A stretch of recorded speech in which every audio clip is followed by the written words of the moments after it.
One to One, John and Yoko. This is a new documentary, obviously about John Lennon and Yoko Ono, based in 1972. And it shows a different side, a side that we are familiar with, but we didn't know, most of us didn't know in a lot of detail. And I must admit, I thought this was an exhilarating documentary. It had me gripped, and towards the end, it had me floored. It's definitely a flattering portrayal. As we all know, John Lennon was a troubled man, probably not the nicest guy in the world, but I'm a huge Beatles fan, and certain things, unfortunately, as a fan, you do let things slip. But in this documentary, I think it's important to remember that the era, and I'm not making excuses, people were not as nice back in the day, but I think John Lennon has an incredible power to him, that he didn't just sit back and be a rich man from the Beatles. He actually wanted to make social change. He had a conscience. Yes, with his family, he wasn't the greatest of husbands and fathers prior to Yoko, but since meeting Yoko, she kind of taught him to be a better man. And I think that's what's hugely important, what you see here.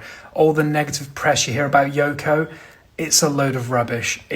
She was an incredible, and still is, an incredible person, and really brought out the best of John.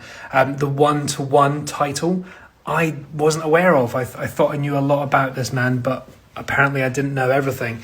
It's about a concert they created, and you see some live footage here, but the reason for that footage is so upsetting and dire, and I think this documentary does it really well. I went to see it in the IMAX in the cinema, so when the songs came on, the sound was immense, but the editing style of this is very fast-paced.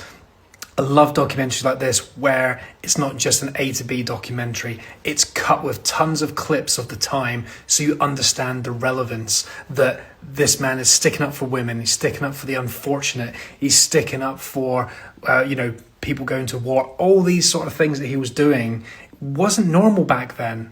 It's quite common now, but you've got to remember, back then it wasn't, and it shows the insensitive, the racist, the misogynistic clips of what's on TV in that time, of the way people thought, the people in power, the horrible mirror from today's society. And what a great couple these were that created so many great music moments and important social change. Incredible documentary.